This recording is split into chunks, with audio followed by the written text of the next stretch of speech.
Hello दोस्तों, स्वागत है आपका अपने YouTube चैनल कामयाब एजुकेटर में। आज की इस वीडियो में हम CBSE क्लास 12 पॉलिटिकल साइंस में 2016 से 2023 तक अब तक हुई परीक्षा में बार बार आने वाले प्रश्नों का रिव्यू एनालिसिस करेंगे। अगर आप हमारे चैनल पर नए हैं तो चैनल को सब्सक्राइब करें, साथ ही बेल आइकन को भी प्रेस करें ताकि वीडियो की नोटिफिकेशन आपको मिलती रहे। तो चलिए शुरू करते हैं।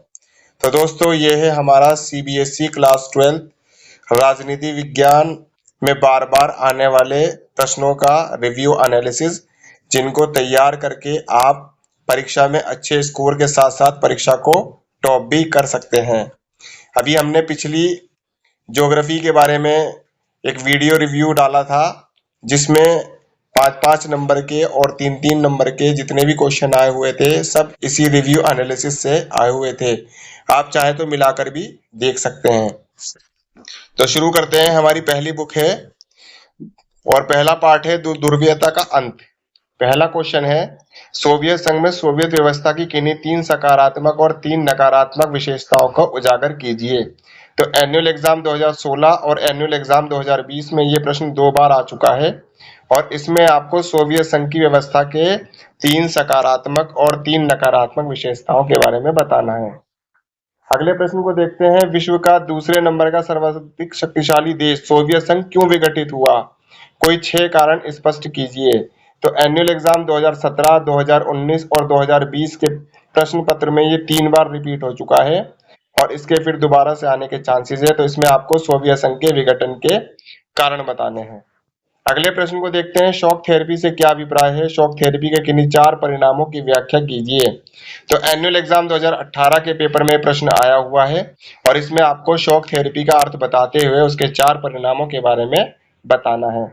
अगले प्रश्न को देखते हैं। सोवियत संघ के किस नेता को सोवियत संघ के विघटन के लिए दोषी माना जा सकता है? कोई एक कारण लिखिए। तो कंपार्टमेंट एग्जाम 2019 के पेपर में प्रश्न आया हुआ है और यही अभी विघटन के जो कारण पूछे गए हैं, तो उसी से रिलेटेड ये क्वेश्चन दूसरे तरीके से पूछा गया है। तो यहाँ पर भी आपको मिखाइल गोर्बाचोव। बढ़ते हैं अपने अगले प्रश्न की ओर। सोवियत संघ के किस नेता को सोवियत संगठन के विघटन के लिए दोषी माना जा सकता है? कोई एक कारण लिखिए। तो कंपार्टमेंट एग्जाम 2019 के पेपर में प्रश्न आया हुआ है और इसमें आपको मिखाइल गोर्बाचोव के बारे में बताना है। अगले प्रश्न को देखते हैं। सोवियत प्रणाली की किन्हीं 4 विशेषताओं का वर्णन करो। कंपार्टमेंट एग्जाम 2019 के पेपर में प्रश्न आया हुआ है और इसमें आपको सोवियत प्रणाली के 4 विशेषताएं बतानी है। अगले प्रश्न को देखते हैं। शॉक थेरेपी के किन्हीं 4 परिणामों का वर्णन कीजिए। तो कंपार्टमेंट एग्जाम 2019 के पेपर में प्रश्न आया हुआ है और अभी ये प्रश्न हमने ऊपर भी रिपीट किया है। अगले प्रश्न को देखते हैं। सोवियत संघ और संयुक्त राज्य अमेरिका की विचारधाराओं की एक-एक विशेषताओं का उल्लेख कीजिए। तो कंपार्टमेंट एग्जाम 2019 के पेपर में प्रश्न आया हुआ है और दोनों की एक-एक विचारधारा आपको बतानी है। अगले प्रश्न की ओर बढ़ते हैं। सोवियत संघ के विघटन के किन्हीं 4 परिणामों का वर्णन करो। तो कंपार्टमेंट एग्जाम 2019 के पेपर में प्रश्न आया हुआ है और अभी यही प्रश्न हमने ऊपर भी रिव्यू में देखा है। तो यहाँ पर ये चौथी बार रिपीट देखने को मिल रहा है। अगले प्रश्न की ओर चलते हैं। सोवियत संघ के विघटन के किन्हीं 2 कारणों का उल्लेख कीजिए। तो एनुअल एग्जाम 2019 के पेपर में प्रश्न आया हुआ है और इसमें भी वही विघटन के कारण पूछे गए हैं। अगले प्रश्न की ओर पढ़ते हैं। पूर्वी सोवियत संघ की किन्हीं 6 विशेषताओं का वर्णन करो। तो एनुअल एग्जाम 2019 के पेपर में प्रश्न आया हुआ है और इसमें आपको पूर्वी सोवियत संघ की किन्हीं 6 विशेषताओं के बारे में बताना है। अगले प्रश्न को देखते हैं। क्यूबा के मिसाइल संकट का संक्षिप्त में वर्णन कीजिए। तो एनुअल एग्जाम 2019 के पेपर में प्रश्न आया हुआ है और इसमें आपको क्यूबा मिसाइल संकट के बारे में बताना है। अगले प्रश्न की ओर बढ़ते हैं। सोवियत संघ में 1991 में हुए तख्ता पलट की घटना का विरोध बोरिस येल्सिन ने क्यों किया? तो एनुअल एग्जाम 2019 के पेपर में प्रश्न आया हुआ है और इसमें आपको बोरिस येल्सिन के विरोध के बारे में बताना है। अगले प्रश्न की ओर बढ़ते हैं। शॉक थेरेपी को कष्टप्रद संक्रमण प्रक्रिया क्यों माना जाता है? कोई 2 कारण उजागर कीजिए। तो कंपार्टमेंट एग्जाम 2020 के प्रश्न पत्र में प्रश्न आया हुआ है और इसमें आपको शॉक थेरेपी के प्रभावों के बारे में बताना है। अगले प्रश्न को देखते हैं। आपके विचार में पहले से उठाए गए कौन से 3 कदम सोवियत संघ को 1991 विघटन से बचा सकते थे? तो कंपार्टमेंट एग्जाम 2020 के पेपर में प्रश्न आया हुआ है और इसमें आपको सोवियत संघ के विघटन से बचने के उपाय बताने हैं। अगले प्रश्न की ओर बढ़ते हैं। सोवियत संघ की किन्हीं दो विशेषताओं को उजागर कीजिए जो इसे एक समाज कल्याण प्रणाली बनाती थी। तो कंपार्टमेंट एग्जाम 2020 के पेपर में प्रश्न आया हुआ है और इसमें आपको कल्याण प्रणाली बनाने की विशेषताओं के बारे में बताना है। अगले प्रश्न की ओर बढ़ते हैं। सोवियत प्रणाली पर नौकरशाही और सत्तावादी ताकतें हावी होती गई जिससे नागरिकों का जीवन कठिन होता गया। किन्हीं चार तर्कों से कथन की पुष्टि कीजिए।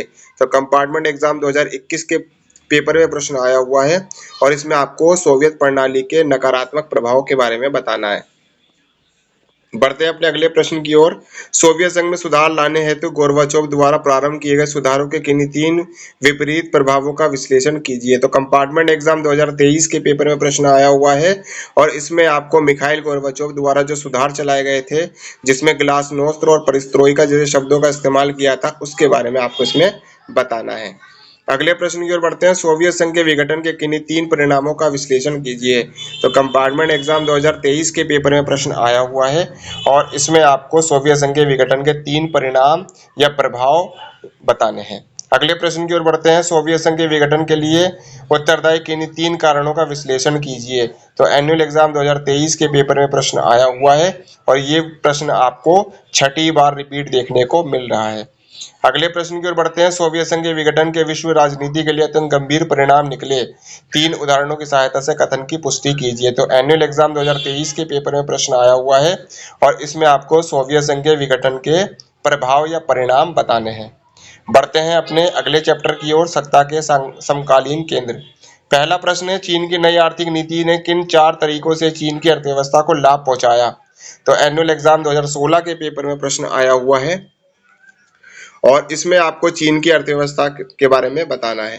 अगले प्रश्न की ओर बढ़ते हैं। ऐसे किन्हीं तीन प्रमुख कारकों का मूल्यांकन कीजिए जो यूरोपीय संघ को आर्थिक सहयोग वाली संस्था से बदलकर एक राजनीतिक रूप देने के लिए उत्तरदायी है। तो एनुअल एग्जाम 2016 के पेपर में प्रश्न आया हुआ है और इसमें आपको यूरोपीय संघ को मजबूत बनाने वाली राजनीतिक प्रक्रिया के बारे में बताना है। अगले प्रश्न की ओर बढ़ते हैं। आसियान यानी कि AIEAN, आसियान की स्थापना क्यों की गई। एनुअल एग्जाम 2016 के पेपर में प्रश्न आया हुआ है और इसमें आपको आसियान की स्थापना के बारे में बताना है। अगले प्रश्न की ओर बढ़ते हैं। चीन की अर्थव्यवस्था में जो सुधार हुए हैं परंतु वहां प्रत्येक चीनी को सुधार का लाभ क्यों नहीं पहुंचा, कोई चार कारणों स्पष्ट कीजिए। तो एनुअल एग्जाम 2016 के पेपर में प्रश्न आया हुआ है और इसमें आपको चीनी अर्थव्यवस्था के प्रभावों के बारे में बताना है। अगले प्रश्न को देखते हैं। आसियान आर्थिक समुदाय के चार मुख्य उद्देश्यों का वर्णन कीजिए। तो एनुअल एग्जाम 2017 के पेपर में प्रश्न आया हुआ है और इसमें आपको आसियान आर्थिक समुदाय के चार उद्देश्य बताने हैं। अगले प्रश्न को देखते हैं। ऐसे किन्हीं तीन प्रमुख कारकों का विश्लेषण कीजिए जो यूरोपीय संघ को एक आर्थिक संघ से राजनीतिक संघ बनाने के लिए उत्तरदायी है। तो एनुअल एग्जाम 2017 के पेपर में प्रश्न आया हुआ है और इसमें आपको यूरोपीय संघ को के आर्थिक प्रभावों के बारे में और राजनीतिक प्रभाव के बारे में बताना है। अगले प्रश्न की ओर बढ़ते हैं। 1962 के बाद भारत चीन संबंधों पर पड़े प्रभावों का विश्लेषण कीजिए। तो एनुअल एग्जाम 2017 के पेपर में प्रश्न आया हुआ है और इसमें आपको भारत और चीन के संबंध बताने 1962 के बाद। अगले प्रश्न की ओर बढ़ते हैं। चीन की नई आर्थिक नीतियों ने चीन की अर्थव्यवस्था को किन चार तरीकों से लाभ पहुंचाया। तो एनुअल एग्जाम 2017 के पेपर में प्रश्न आया हुआ है और इसमें भी आपको चीनी अर्थव्यवस्था के बारे में बताना है और ये तीसरी बार रिपीट देखने को आपको मिलता है। अगले प्रश्न की ओर बढ़ते हैं। चीन की अर्थव्यवस्था में सुधार के बावजूद चीन के लोगों पर पड़े इनके किन्हीं चार दुष्प्रभावों का उल्लेख कीजिए। तो एनुअल एग्जाम 2017 के पेपर में प्रश्न आया हुआ है और इसमें आपको चीनी अर्थव्यवस्था के प्रभावों के बारे में बताना है। अगले प्रश्न की ओर बढ़ते हैं। चीन द्वारा उठाए गए ऐसे किन्हीं चार कदमों की व्याख्या कीजिए जिसके कारण उसकी अर्थव्यवस्था का उत्थान हुआ। तो एनुअल एग्जाम 2018 के पेपर में प्रश्न आया हुआ है और इसमें आपको चीनी अर्थव्यवस्था की उदय के बारे में बताना है। अगले प्रश्न की ओर बढ़ते हैं। आसियान शैली के किन्हीं एक गुण का मूल्यांकन कीजिए। कंपार्टमेंट एग्जाम 2019 के पेपर में प्रश्न आया हुआ है और इसमें आपको आसियान शैली की एक विशेषता बतानी है। अगले प्रश्न की ओर बढ़ते हैं। 1970 के बाद चीन द्वारा अपनी अर्थव्यवस्था को सुधारने के लिए उठाए गए किन्हीं तीन कदमों का विश्लेषण कीजिए। तो कंपार्टमेंट एग्जाम 2019 के पेपर में प्रश्न आया हुआ है और इसमें आपको चीनी अर्थव्यवस्था को सुधारने के तरीके बताने हैं। अगले प्रश्न की ओर बढ़ते हैं। यूरोपीय संघ को एक प्रभावी क्षेत्रीय संगठन बनाने वाली इन्हीं किन्हीं इसकी किन्हीं 4 शक्तियों की व्याख्या कीजिए। तो एनुअल एग्जाम 2019 के पेपर में प्रश्न आया हुआ है और ये क्वेश्चन आपको तीसरी बार रिपीट देखने को मिल रहा है और यहाँ पर इसकी 4 शक्तियों के बारे में बताना है। अगले प्रश्न की ओर बढ़ते हैं। 1962 के भारत चीन युद्ध ने भारतीय कम्युनिस्ट पार्टी को कैसे प्रभावित किया? तो एनुअल एग्जाम 2019 के पेपर में प्रश्न आया हुआ है और इसमें भारत चीन युद्ध 1962 के बाद में भारतीय कम्युनिस्ट पार्टी पर क्या प्रभाव डाला था, इसके बारे में बताना है। अगले प्रश्न की ओर बढ़ते हैं। चीन विश्व की अगली महाशक्ति हो सकता है, इस कथन को 2 तर्कों देकर न्यायोचित ठहराइए। तो एनुअल एग्जाम 2019 के पेपर में प्रश्न आया हुआ है और इसमें आपको चीनी अर्थव्यवस्था के मजबूत होने के कारणों के बारे में बताना है। अगले प्रश्न की बढ़ते हैं। भारत और चीन के बीच संघर्ष के किन्हीं 2 कारणों का विश्लेषण कीजिए। तो एनुअल एग्जाम 2019 के पेपर में प्रश्न आया हुआ है और इसमें आपको भारत चीन के बीच संघर्षों के कारण बताने हैं। अगले प्रश्न की ओर बढ़ते हैं। चीनी अर्थव्यवस्था के उत्थान के किन्हीं 6 कारणों को स्पष्ट कीजिए। तो एनुअल एग्जाम 2019 के पेपर में प्रश्न आया हुआ है और इसमें आपको चीनी अर्थव्यवस्था के उदय के 6 कारण बताने हैं। अगले प्रश्न की ओर बढ़ते हैं। आपसी सहयोग और विकास के संगठन के रूप में यूरोपीय संघ की किन्हीं 2 शक्तियों का वर्णन कीजिए। तो कंपार्टमेंट एग्जाम 2019-20 के पेपर में प्रश्न आया हुआ है और इसमें आपको यूरोपीय संघ की किन्हीं 2 शक्तियों के बारे में बताना है। अगले प्रश्न की ओर बढ़ते हैं। क्षेत्रीय विकास के एक हथियार के रूप में आसियान शैली की किन्हीं 2 शक्तियों का वर्णन कीजिए।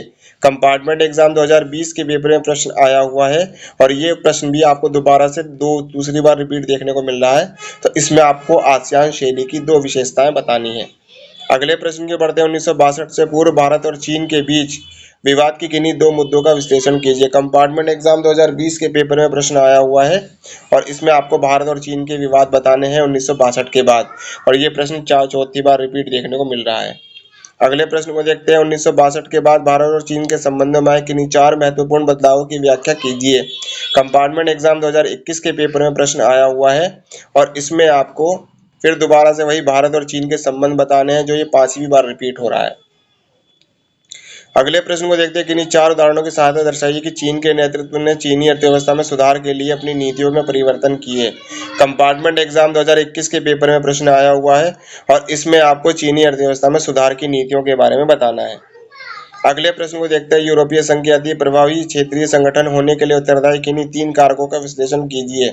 कंपार्टमेंट एग्जाम 2022 के पेपर में प्रश्न आया हुआ है और ये प्रश्न तीसरी बार रिपीट आपको देखने को मिल रहा है। अगले प्रश्न की ओर बढ़ते हैं। एक आर्थिक संघ के रूप में आसियान की भूमिका का आकलन कीजिए। तो कंपार्टमेंट एग्जाम 2022 के पेपर में प्रश्न आया हुआ है और इसमें आपको आसियान की भूमिका के बारे में बताना है और ये प्रश्न यहाँ पर तीसरी बार रिपीट देखने को मिल रहा है। अगले प्रश्न की ओर बढ़ते हैं। चीन द्वारा अपनी अर्थव्यवस्था को विकसित करने के लिए उठाए गए किन्हीं 4 कदमों की व्याख्या कीजिए। एनुअल एग्जाम 2022 के पेपर में प्रश्न आया हुआ है और इसमें आपको वही चीनी अर्थव्यवस्था के विकसित होने के 4 कदमों के बारे में बताना है और ये प्रश्न आपको यहाँ पर चौथी बार रिपीट देखने को मिल रहा है। अगले प्रश्न को देखते हैं। यूरोपीय संघ को एक मजबूत संगठन बनाने वाले किन्हीं 4 कारकों की व्याख्या कीजिए। तो एनुअल एग्जाम 2022 के पेपर में प्रश्न आया हुआ है और इसमें भी फिर वही दोबारा से ये रिपीट देखने को मिल रहा है। यूरोपीय संघ को मजबूत संगठन बनाने के 4 कारक। अगले प्रश्न की ओर बढ़ते हैं। क्षेत्रीय संगठन आसियान के दस्तावेज विजन 2020 की व्याख्या कीजिए। तो एनुअल एग्जाम 2022 के पेपर में प्रश्न आया हुआ है और इसमें आसियान का जो विजन 2020 दस्तावेज बनाया गया था उसके बारे में आपको बताना है। अगले प्रश्न को देखते हैं। यूरोपीय संघ एक राजनीतिक संघ के रूप में अधिक विकसित हुआ है, इस कथन के पक्ष में कोई 2 तर्क दीजिए। कंपार्टमेंट एग्जाम 2023 के पेपर में प्रश्न आया हुआ है और इसमें आपको वही यूरोपीय संघ के मजबूत होने के कारणों के बारे में बताना है। अगले प्रश्न को देखते हैं। यूरोपीय संघ की सैन्य शक्ति का मूल्यांकन कीजिए। कंपार्टमेंट एग्जाम 2023 के पेपर में प्रश्न आया हुआ है और इसमें आपको यूरोपीय संघ की सैन्य शक्तियों के बारे में बताना है। अगले प्रश्न को देखते हैं। यूरोपीय संगठन को एक अधिराष्ट्रीय संगठन क्यों कहा जाता है, स्पष्ट कीजिए। कंपार्टमेंट एग्जाम 2023 के पेपर में प्रश्न आया हुआ है और ये प्रश्न 7वीं बार रिपीट देखने को मिल रहा है। अगले प्रश्न की ओर बढ़ते हैं। आसियान शैली की किन्हीं 2 महत्वपूर्ण विशेषताओं को उजागर कीजिए। एनुअल एग्जाम 2023 के पेपर में प्रश्न आया हुआ है और ये प्रश्न चौथी बार रिपीट देखने को आपको मिल रहा है। अगले प्रश्न की ओर बढ़ते हैं। एक अति प्रभावशाली क्षेत्रीय संगठन के रूप में यूरोपीय संघ की ताकत का मूल्यांकन किन्हीं 3 तथ्यों के आधार पर कीजिए। तो एनुअल एग्जाम 2023 के पेपर में प्रश्न आया हुआ है और ये प्रश्न भी आपको 8वीं बार रिपीट देखने को मिल रहा है। बढ़ते हैं दोस्तों अपने अगले चैप्टर की ओर, समकालीन दक्षिण एशिया। पहला प्रश्न है, भारत और पाकिस्तान के बीच संघर्ष के किन्हीं 3 प्रमुख क्षेत्रों का परीक्षण कीजिए। एनुअल एग्जाम 2017 के पेपर में प्रश्न आया हुआ है और इसमें आपको भारत पाक संबंधों के बारे में बताना है। अगले प्रश्न को देखते हैं, भारत और बांग्लादेश के बीच पारस्परिक संबंधों में मतभेद का विश्लेषण कीजिए। तो एनुअल एग्जाम 2017 के पेपर में प्रश्न आया हुआ है और इसमें आपको भारत और बांग्लादेश के बीच संबंधों के बारे में बताना है। अगले प्रश्न की ओर बढ़ते हैं, भारत और पाकिस्तान के किन्हीं 3 विवादित मुद्दों का वर्णन कीजिए। तो एनुअल एग्जाम 2018 के पेपर में प्रश्न आया हुआ है और ये क्वेश्चन आपको दूसरी बार रिपीट देखने को मिल रहा है। अगले प्रश्न की ओर बढ़ते हैं, 1971 में भारत और पाकिस्तान के बीच हुए युद्ध के किन्हीं 2 कारणों और 2 परिणामों का वर्णन कीजिए। कंपार्टमेंट एग्जाम 2019 के पेपर में प्रश्न आया हुआ है और इसमें आपको 1971 के बाद भारत पाक युद्ध के बारे में बताना है। अगले प्रश्न की ओर बढ़ते हैं, भारत और पाकिस्तान के बीच विवाद के किन्हीं 4 मुद्दों का वर्णन कीजिए। कंपार्टमेंट एग्जाम 2019 के पेपर में प्रश्न आया हुआ है और यह क्वेश्चन आपको तीसरी बार रिपीट देखने को मिल रहा है। अगले प्रश्न को देखते हैं, 1971 में बांग्लादेश की स्वतंत्रता के लिए उत्तरदायी परिस्थितियों की व्याख्या कीजिए। तो एनुअल एग्जाम 2019 के पेपर में प्रश्न आया हुआ है और इसमें आपको बांग्लादेश की आज़ादी के उत्तरदायी परिस्थितियों के बारे में बताना है। अगले प्रश्न को देखते हैं, नेपाल में लोकतंत्र की स्थापना की प्रक्रिया की व्याख्या कीजिए। तो एनुअल एग्जाम 2019 के पेपर में प्रश्न आया हुआ है और इसमें आपको नेपाल में जो लोकतंत्र की स्थापना के लिए जो संविधान बदले गए थे उस प्रक्रिया के बारे में बताना है। अगले प्रश्न को देखते हैं, भारत और पाकिस्तान के बीच संबंध सुधारने के लिए कोई 2 उपाय सुझाइए। तो एनुअल एग्जाम 2019 के पेपर में प्रश्न आया हुआ है और इसमें आपको भारत और पाकिस्तान के बीच संबंधों के बारे में बताना है। अगले प्रश्न को देखते हैं, पाकिस्तान में लोकतंत्र के स्थायी न बन पाने के लिए उत्तरदायी किन्हीं 2 कारकों की व्याख्या कीजिए।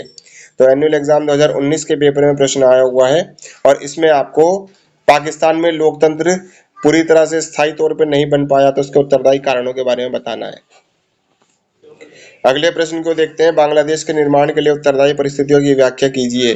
बहुदलीय प्रणाली पर आधारित प्रतिनिधि मूलक लोकतंत्र की स्थापना में बांग्लादेश कैसे सफल हुआ। तो एनुअल एग्जाम 2019 के पेपर में प्रश्न आया हुआ है और यहाँ पर आपको बांग्लादेश में किस तरीके से लोकतंत्र की स्थापना की गई है उसके बारे में बताना है। अगले प्रश्न को देखते हैं, भारत और पाकिस्तान के बीच संबंध सुधारने के लिए कोई 2 उपाय सुझाइए। तो एनुअल एग्जाम 2019 के पेपर में प्रश्न आया हुआ है और ये क्वेश्चन आपको दूसरी बार रिपीट देखने को मिल रहा है। अगले प्रश्न को देखते हैं, नेपाल में राजतंत्र से लोकतंत्र आने की यात्रा की व्याख्या कीजिए। तो एनुअल एग्जाम 2019 के पेपर में प्रश्न आया हुआ है और इसमें बढ़ते हैं अपने अगले प्रश्न की ओर, भारत और पाकिस्तान के बीच संबंध सुधारने के लिए कोई 2 उपाय सुझाइए। तो एनुअल एग्जाम 2019 के पेपर में प्रश्न आया हुआ है और यह क्वेश्चन आपको तीसरी बार रिपीट देखने को मिल रहा है। अगले प्रश्न को देखते हैं, नेपाल में राजतंत्र से लोकतंत्र तक आने की यात्रा की व्याख्या कीजिए। तो एनुअल एग्जाम 2019 के पेपर में प्रश्न आया हुआ है और इसमें आपको नेपाल में किस तरह से लोकतंत्र लागू किया गया उसके बारे में बताना है। अगले प्रश्न को देखते हैं, भारत और बांग्लादेश के बीच नवंबर 1971 में पूर्ण पैमाने पर युद्ध प्रारंभ हो गया। तो ये प्रश्न एनुअल एग्जाम 2020 के पेपर में प्रश्न आया हुआ है और इसमें बांग्लादेश के बीच 1971 में जो युद्ध हुए थे भारत और बांग्लादेश के बीच उसके बारे में बताना है। अगले प्रश्न को देखते हैं, दक्षिण एशिया में लोकतंत्र की आकांक्षाओं के लिए किसी एक कारण की पहचान कीजिए। तो एनुअल एग्जाम 2020 के पेपर में प्रश्न आया हुआ है और इसमें आपको दक्षिण एशिया में लोकतंत्र किस तरीके से लागू किया गया उसके बारे में बताना है। अगले प्रश्न को देखते हैं, नेपाल में लोकतंत्र की स्थापना के लिए मुख्य रूप से अहिंसात्मक आंदोलन का नेतृत्व किस पार्टी ने किया। तो एनुअल एग्जाम 2020 के पेपर में प्रश्न आया हुआ है और इसमें आपको नेपाल में लोकतंत्र स्थापित करने के लिए जो अहिंसात्मक आंदोलन चलाए गए थे उसके बारे में आपको बताना है। अगले प्रश्न को देखते हैं, पाकिस्तान सरकार भारत में शांति भंग करने के लिए निरंतर प्रयास कर रही है, किन्हीं 4 उदाहरणों की सहायता से कथन की पुष्टि करें। तो कंपार्टमेंट एग्जाम 2021 के पेपर में प्रश्न आया हुआ है और इसमें आपको भारत पाकिस्तान के बिगड़ने वाले संबंधों के बारे में बताना है। अगले प्रश्न को देखते हैं, किन्हीं 4 उदाहरणों की सहायता से दर्शाइए कि भारत ने पाकिस्तान के साथ तनाव और युद्ध के खतरों को कम करने के लिए विश्वास निर्माण के लिए कई उपाय किए। तो इसमें आपको भारत और पाकिस्तान के मध्य जो विवाद चल रहे हैं उनको कम करने की तरीकों के बारे में बताना और कंपार्टमेंट एग्जाम 2021 के पेपर में प्रश्न आया हुआ है। अगले प्रश्न को देखते हैं, श्रीलंका के जातीय संघर्षों के किन्हीं 2 मुख्य कारणों को उजागर कीजिए।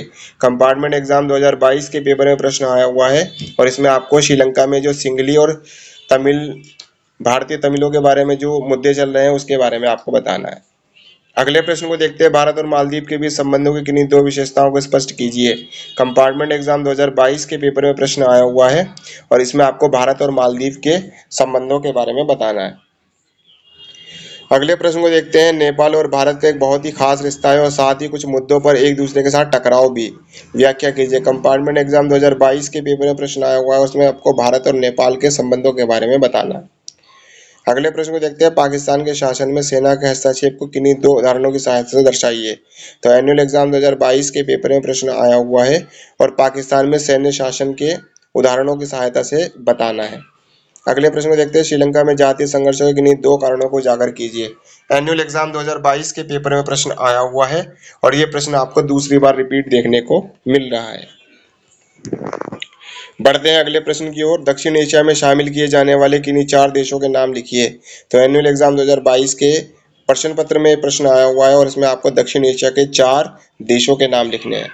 अगले प्रश्न को देखते हैं, नेपाल में लोकतंत्र की राह को अवरुद्ध करने के लिए राजा द्वारा की गई किन्हीं 2 कार्रवाइयों को उजागर कीजिए। तो एनुअल एग्जाम 2022 के पेपर में प्रश्न आया हुआ है और उसमें आपको नेपाल के जो राजा थे उन्होंने किस तरीके से लोकतंत्र को रोकने के लिए जो कदम उठाए थे उसके बारे में बताना है। अगले प्रश्न को देखते हैं, विभिन्न समस्याओं के बावजूद दक्षिण एशिया के सभी देशों के लोग लोकतंत्र का समर्थन एवं उसकी आकांक्षाएं करते हैं। किन्हीं 3 उपयुक्त उदाहरणों सहित इस कथन की पुष्टि कीजिए।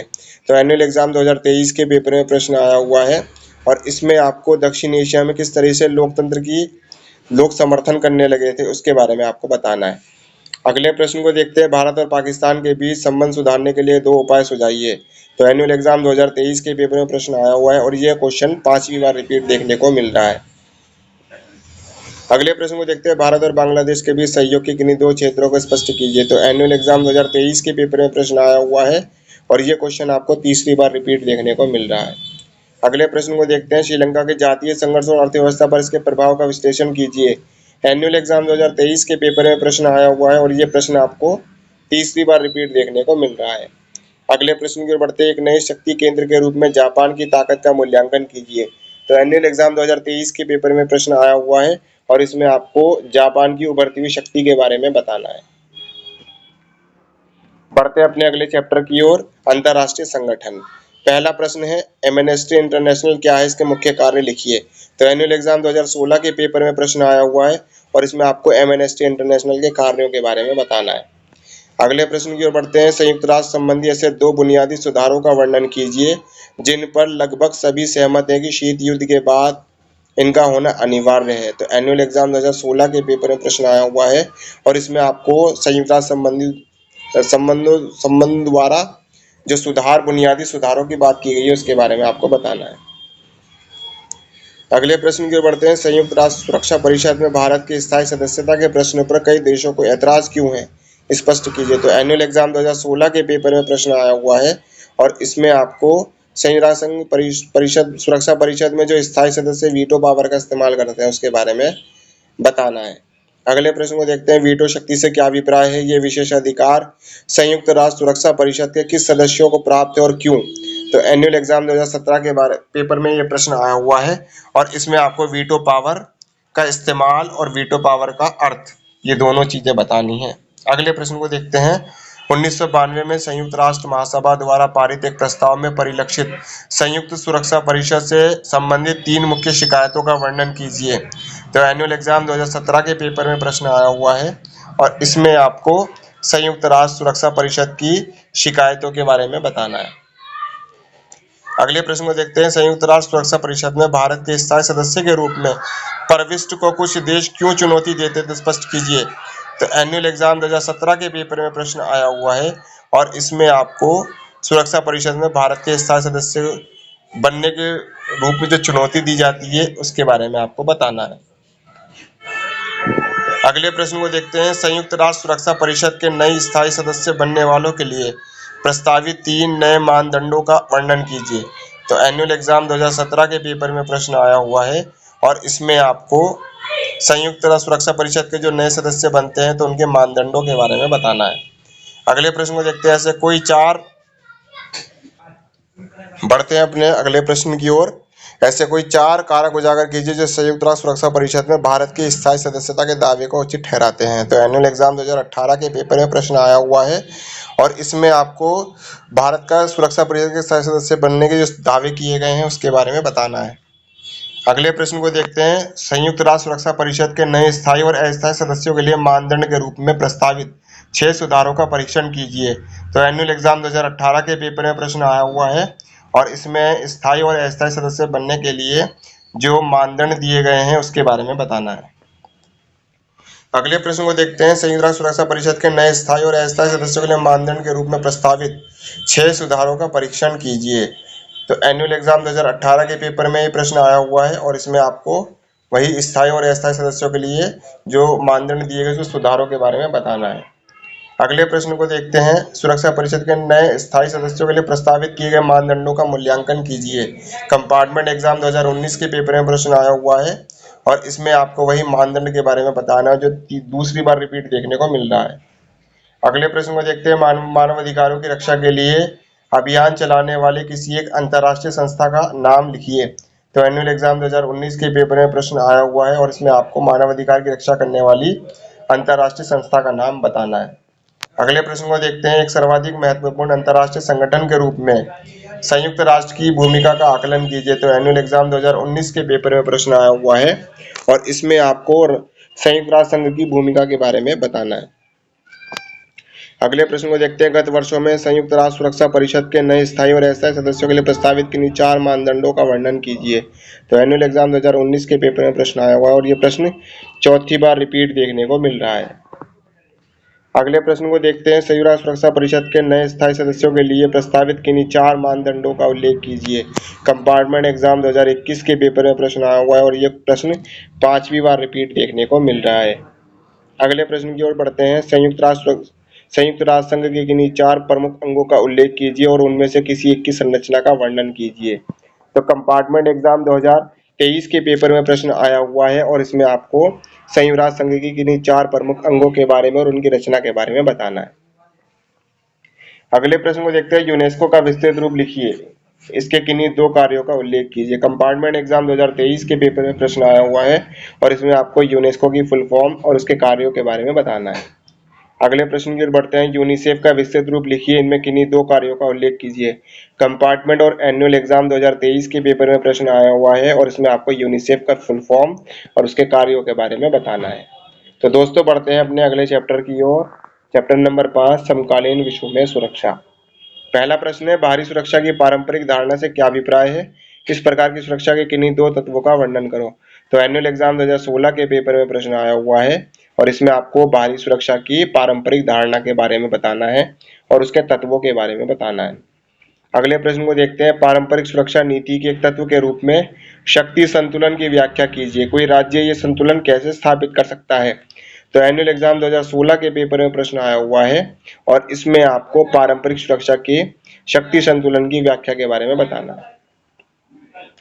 अगले प्रश्न को देखते हैं। आंतरिक एवं बाहरी सुरक्षा की पारंपरिक धारणाओं से क्या अभिप्राय है? व्याख्या कीजिए। तो एनुअल एग्जाम 2016 के पेपर में प्रश्न आया हुआ है और इसमें आपको आंतरिक और बाहरी सुरक्षा की पारंपरिक अवधारणा के बारे में बताना है। ये प्रश्न आपको दूसरी बार रिपीट देखने को मिल रहा है।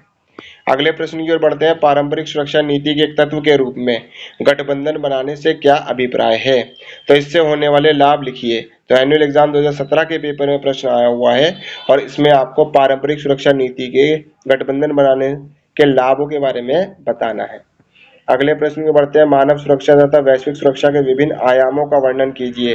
तो एनुअल एग्जाम 2017 के पेपर में प्रश्न आया हुआ है और इसमें आपको मानव सुरक्षा और वैश्विक सुरक्षा के विभिन्न आयामों के बारे में बताना है। अगले प्रश्न की बढ़ते हैं। सुरक्षा के अपरंपरागत खतरे के नए स्रोतों के अंतर्गत स्वास्थ्य संबंधी महामारियों का वर्णन कीजिए। तो एनुअल एग्जाम 2017 के पेपर में प्रश्न आया हुआ है और इसमें आपको अपरंपरागत जो सुरक्षा के प्रमुख खतरे होते हैं उससे स्वास्थ्य संबंधी क्या समस्याएं आती है उसके बारे में आपको बताना है। अगले प्रश्न को देखते हैं। उदाहरणों की सहायता से आकलन कीजिए कि एशिया और अफ्रीका के नव स्वतंत्र देशों के समक्ष सुरक्षा की चुनौतियां यूरोप के सामना की जाने वाली चुनौतियों से अलग थी। तो एनुअल एग्जाम 2018 के पेपर में प्रश्न आया हुआ है और इसमें आपको यूरोपीय समस्याएं और एशिया और अफ्रीका में जो स्वतंत्रता के संबंध में जो चुनौतियां आई थी उनकी कंपेयर करना है। अगले प्रश्न को देखते हैं, देशों की सुरक्षा और खतरे के नए स्रोतों का आकलन कीजिए। कंपार्टमेंट एग्जाम 2019 के पेपर में प्रश्न आया हुआ है और इसमें आपको सुरक्षा के खतरों के स्रोतों के बारे में बताना है। अगले प्रश्न की बढ़ते हैं, मानव की सुरक्षा को सीमाओं की सुरक्षा से अधिक महत्वपूर्ण मानने के किसी एक कारण का विश्लेषण कीजिए। कंपार्टमेंट एग्जाम 2018 के पेपर में प्रश्न आया हुआ है और इसमें आपको सुरक्षा के अधिक महत्वपूर्ण मानने के कारण के बारे में बताना है। अगले प्रश्न की ओर बढ़ते हैं, पारंपरिक सुरक्षा के उपाय के रूप में अस्त्र नियंत्रण के महत्व को उजागर कीजिए। तो इसमें आप एनुअल एग्जाम 2019 के पेपर में प्रश्न आया, उसमें आपको निशस्त्रीकरण के बारे में बताना है। अगले प्रश्न की ओर बढ़ते हैं, गैर पारंपरिक सुरक्षा को खतरे के किन्हीं 4 नए स्रोतों का वर्णन कीजिए। एनुअल एग्जाम 2019 के पेपर में प्रश्न आया हुआ है और उसमें आपको गैर पारंपरिक सुरक्षा के खतरे के 4 स्रोतों के बारे में बताना है।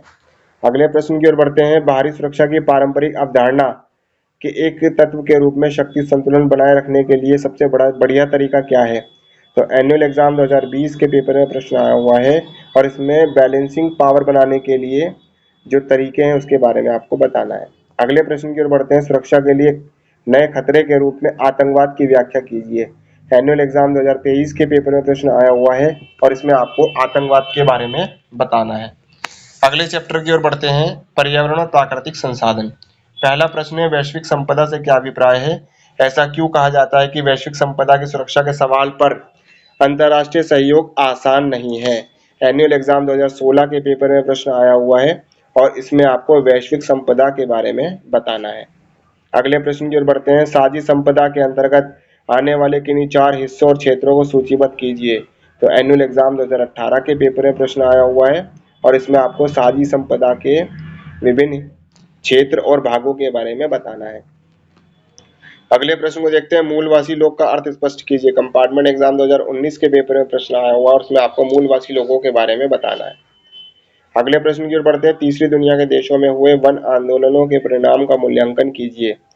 तो कंपार्टमेंट एग्जाम 2019 के पेपर में प्रश्न आया हुआ है, उसमें आपको तीसरी दुनिया के देशों में जो वन आंदोलन चलाए गए थे उसके बारे में बताना है।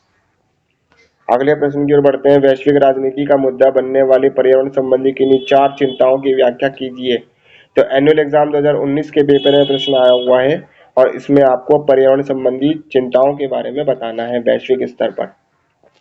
अगले प्रश्न को देखते हैं, पर्यावरण की रक्षा के लिए राज्यों की साझी परंतु अलग अलग जिम्मेदारी की धारणा का विश्लेषण कीजिए। एनुअल एग्जाम 2019 के पेपर में प्रश्न आया हुआ है और इसमें आपको पर्यावरण के लिए राज्यों की साझी परंतु अलग अलग जिम्मेदारियों के बारे में बताना है। अगले प्रश्न को देखते हैं, पर्यावरण के ऐसे मसलों पर भारत के पक्ष का विश्लेषण कीजिए जिनकी चर्चा अंतर्राष्ट्रीय स्तर पर हो चुकी है। तो एनुअल एग्जाम 2019 के पेपर में प्रश्न आ चुका है और इसमें आपको अंतर्राष्ट्रीय लेवल पर जो पर्यावरण संबंधी जो मीटिंग हुई है उनके बारे में बताना है। अगले प्रश्न को देखते हैं, कौन से देशों को तीसरी दुनिया कहा जाता है? कंपार्टमेंट एग्जाम 2020 के पेपर में प्रश्न आया हुआ है और ये प्रश्न आपको दूसरी बार रिपीट देखने को मिल रहा है। अगले प्रश्न को देखते हैं, विश्व की राजनीति को पर्यावरण संबंधी चिंताओं के बारे में सोचने के लिए विवश करने वाले किन्हीं 4 मुद्दों का वर्णन कीजिए। कंपार्टमेंट एग्जाम 2020 के पेपर में प्रश्न आया हुआ है और इसमें आपको वैश्विक स्तर पर पर्यावरण संबंधी चिंताओं के बारे में बताना है। अगले प्रश्न को देखते हैं, किन्हीं 4 पर्यावरण चिंताओं की व्याख्या कीजिए जो वैश्विक राजनीति के मुद्दे बन गए हैं। एनुअल एग्जाम 2020 के पेपर में प्रश्न आया हुआ है और इसमें आपको पर्यावरण की चिंताओं के बारे में बताना है। अगले प्रश्न को देखते हैं, दूसरी दुनिया के किन्हीं 4 देशों के नाम लिखिए। कंपार्टमेंट एग्जाम 2023 के पेपर में प्रश्न आया हुआ है और इसमें आपको दूसरी दुनिया के 4 देशों के बारे में बताना है। अगले प्रश्न को देखते हैं, पर्यावरण संबंधी किन्हीं 3 समस्याओं को उजागर कीजिए जो विश्व राजनीति का हिस्सा बन चुके हैं। कंपार्टमेंट एग्जाम 2023 के पेपर में प्रश्न आया हुआ है और इसमें भी आपको पर्यावरण संबंधी 3 समस्याओं के बारे में बताना है जिसका वैश्विक स्तर पर चिंतन किया जा रहा है। तो दोस्तों बढ़ते हैं अपने अगले चैप्टर की ओर, वैश्वीकरण। पहला प्रश्न है, भारत के लोगों पर वैश्वीकरण के किन्हीं 4 नकारात्मक परिणामों को उजागर कीजिए। एनुअल एग्जाम 2017 के पेपर में प्रश्न आया हुआ है और इसमें आपको वैश्वीकरण के 4 नकारात्मक परिणामों के बारे में बताना है। अगले प्रश्न को देखते हैं, आप इस कथन से कहां तक सहमत है कि सांस्कृतिक वैश्वीकरण न केवल निर्धन देशों के लिए बल्कि संपूर्ण विश्व के लिए खतरनाक है? तो एनुअल एग्जाम 2017 के पेपर में प्रश्न आया हुआ है और इसमें आपको वैश्वीकरण के सांस्कृतिक नकारात्मक प्रभावों के बारे में बताना है। अगले प्रश्न की ओर बढ़ते हैं। वैश्वीकरण से राज्यों के कार्यों की क्षमता में कमी कैसे आती है, स्पष्ट कीजिए। तो एनुअल एग्जाम 2017 के पेपर में प्रश्न आया हुआ है और इसमें आपको वैश्वीकरण के नकारात्मक प्रभाव के बारे में बताना है। अगले प्रश्न को देखते हैं। वैश्वीकरण के परिणाम स्वरूप राज्य की कार्य क्षमता को कैसे बढ़ावा मिला, व्याख्या कीजिए। तो एनुअल एग्जाम 2017 के पेपर में प्रश्न आया हुआ है और इसमें आपको वैश्वीकरण के सकारात्मक प्रभाव के बारे में बताना है। अगले प्रश्न को देखते हैं। एक उदाहरण की सहायता से दर्शाइए कि वैश्वीकरण ने भारत में परिधान संस्कृति को प्रभावित किया है। तो एनुअल एग्जाम 2018 के पेपर में प्रश्न आया हुआ है और इसमें आपको वैश्वीकरण के सांस्कृतिक प्रभाव के बारे में बताना है। अगले प्रश्न को देखते हैं। वैश्वीकरण की किन्हीं 3 हानियों का विश्लेषण कीजिए। एनुअल एग्जाम 2018 के पेपर में प्रश्न आया हुआ है और इसमें आपको वैश्वीकरण के 3 नकारात्मक प्रभाव के बारे में बताना है।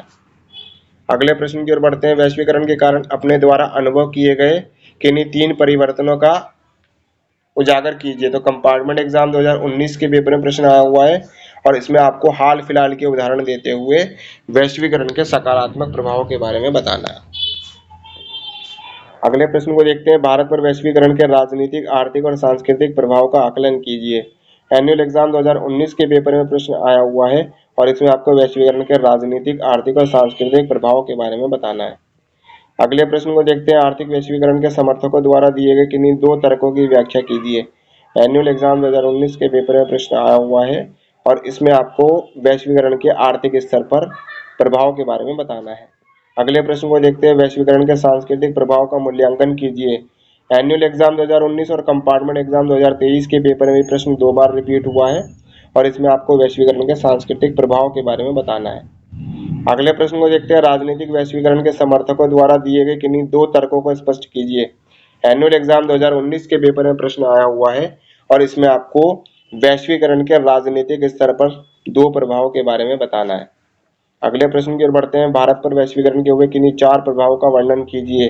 कंपार्टमेंट एग्जाम 2020 के पेपर में प्रश्न आया हुआ है और इसमें आपको भारत पर वैश्वीकरण के 4 प्रभाव के बारे में बताना है।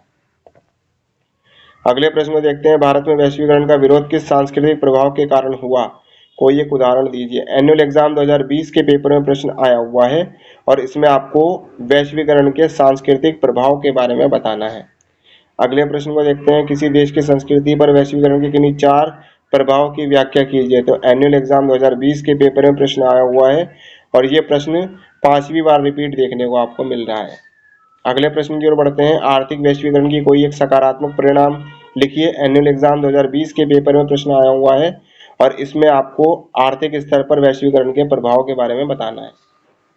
अगले प्रश्न को देखते हैं। सांस्कृतिक वैश्वीकरण के सकारात्मक परिणाम की पहचान कीजिए। कंपार्टमेंट एग्जाम 2021 के पेपर में प्रश्न आया हुआ है और इसमें सांस्कृतिक वैश्वीकरण के एक सकारात्मक प्रभाव के बारे में बताना है। बढ़ते हैं अपने अगले चैप्टर क्वेश्चन की ओर। वैश्वीकरण के कारण भारत में उपलब्ध खाद्य पदार्थों में आए परिवर्तन के कोई 4 उदाहरण लिखिए। कंपार्टमेंट एग्जाम 2021 के पेपर में प्रश्न आया हुआ है और इसमें आपको वैश्वीकरण के आर्थिक स्तर के प्रभाव के बारे में बताना है। अगले प्रश्न की ओर बढ़ते हैं। वैश्वीकरण के उदय के लिए जिम्मेदार किन्हीं 2 कारकों की पहचान और व्याख्या कीजिए। कंपार्टमेंट एग्जाम 2021 के पेपर में प्रश्न आया हुआ है और इसमें आपको वैश्वीकरण के कोई 2 उदय के कारणों के बारे में बताना है। अगले प्रश्न की ओर बढ़ते हैं। वैश्वीकरण के आलोचकों द्वारा कुछ क्षेत्रों को आर्थिक रूप से पुनर्जीवित करना चाहते हैं, ऐसे किन्हीं 2 क्षेत्रों को उजागर कीजिए। कंपार्टमेंट एग्जाम 2022 के पेपर में प्रश्न आया हुआ है।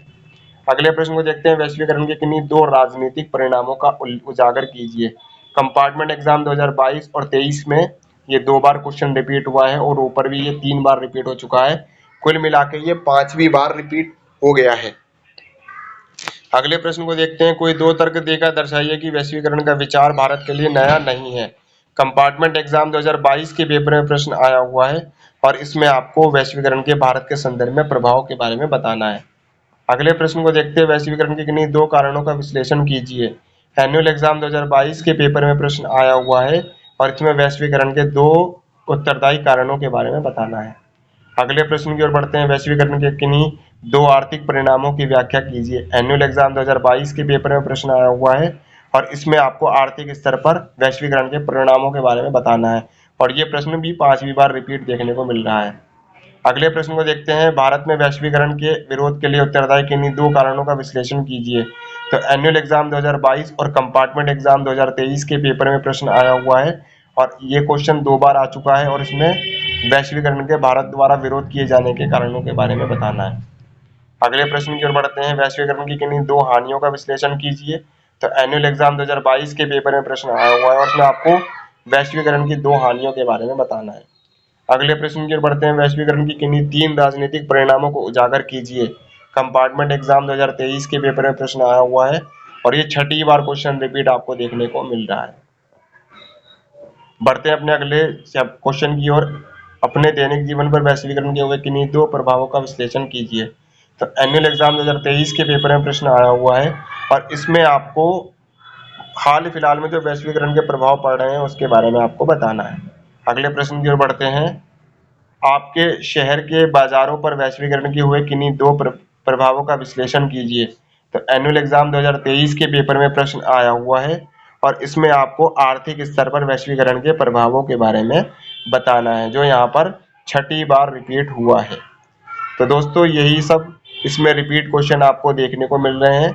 इन सभी क्वेश्चनों को तैयार करके आप परीक्षा में अच्छे अंक हासिल करने के साथ साथ परीक्षा को टॉप भी कर सकते हैं। इन सभी प्रश्नों के आंसर आपको आपके विद्यालय द्वारा जो सपोर्टिंग मटेरियल प्रोवाइड कराया गया है आप उसमें से तैयार कर सकते हैं। अगर किसी के पास वो सपोर्ट मटेरियल नहीं है तो उसको डाउनलोड करने का लिंक हमारे इस वीडियो के डिस्क्रिप्शन में आपको मिल जाएगा। तो दोस्तों ऐसी और भी वैल्यूएबल वीडियो एनालिसिस देखने के लिए आप हमारे चैनल को लाइक करें, शेयर करें, सब्सक्राइब करें, साथ ही बेल आइकन को भी प्रेस करें ताकि वीडियो की नोटिफिकेशन आपको मिलती रहे। यदि आप हमारे चैनल के व्हाट्सएप ग्रुप और टेलीग्राम ग्रुप से जुड़ना चाहते हैं तो उसका लिंक भी हमारे वीडियो के डिस्क्रिप्शन में दिया गया है। तब तक मिलते हैं अगले वीडियो पार्ट 2 के लिए। धन्यवाद।